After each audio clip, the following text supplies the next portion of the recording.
I tore the drawer apart. Shirts, socks, old letters, everything landed on the floor. But the watch wasn't there. My husband's Rolex, the one he wore every day until the day he died. The last piece of him I could hold. "Where is it?" I asked, my voice already breaking. From the hallway, my son didn't even glance up from his phone. "Stop whining, Mom. It's already sold. I needed that money for my trip." The words hit harder than any slap. Sold. Just like that. No shame, no hesitation. He walked out of the room humming, while I stood frozen among the wreckage of memories he had just stripped from me. I remember when my husband gave me that watch. It was our anniversary. He slipped it off his wrist, grinning like a boy, and said, "This will outlive me. Keep it close, and you'll always know where I am."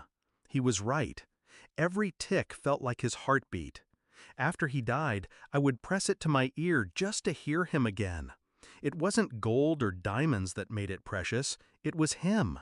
And my son had tossed it away for a vacation. I didn't scream, I didn't scold. I picked up the phone. The pawn shop answered on the second ring. "Rolex, gold bezel, black face. Do you have it?" The man paused. "Yes, ma'am, it came in yesterday." Relief almost crushed me, until he added, "But you need to come here. There's something inside the watch you should see." Inside? My heart stopped. The shop smelled of metal and oil. The pawnbroker placed the watch gently on the counter, as if he already understood its weight in my life. He pointed to the back. We opened it to confirm authenticity. Found this, a folded piece of paper, thin as tissue, sealed inside the casing. My hands trembled as I opened it. It was my husband's handwriting. "If you're reading this, it means I'm gone.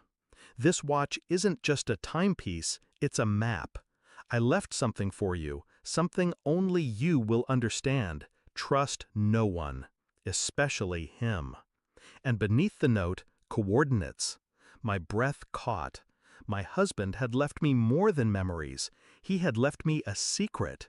And the warning, especially him, burned into me.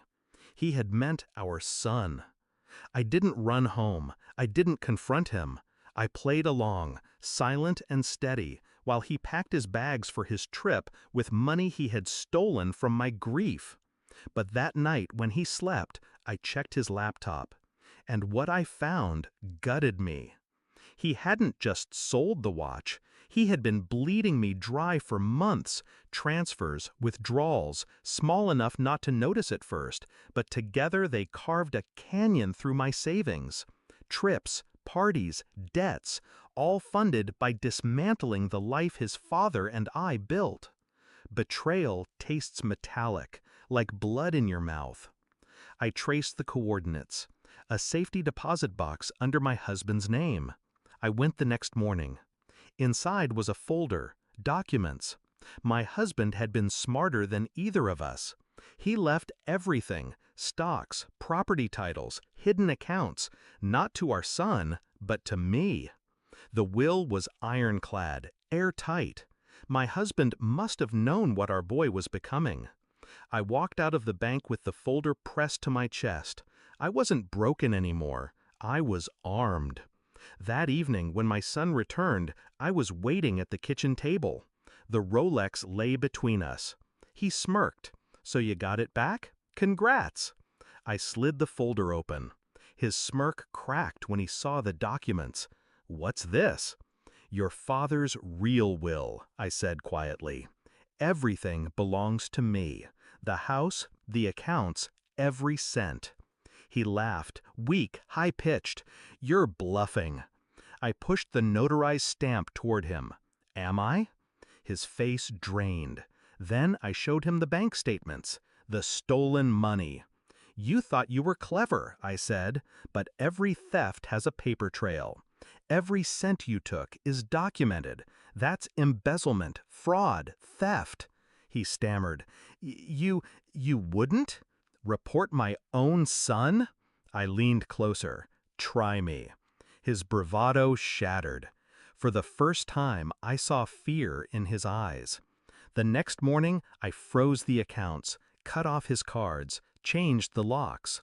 When he came back pounding on the door, demanding entry, I slid the Rolex across the threshold. "That's all you get," I told him. "Not because you deserve it, but because your father wanted you to remember time runs out." The door shut on his screams. Now the house is quiet again. The watch ticks steadily by my bedside, but I don't press it to my ear anymore. I don't need to. I hear my husband in every corner of this home, in every victory he left me. My son thought he could strip me down to nothing. Instead, he revealed what my husband always knew, that strength isn't given, it's uncovered. And I uncovered mine when he tried to bury me.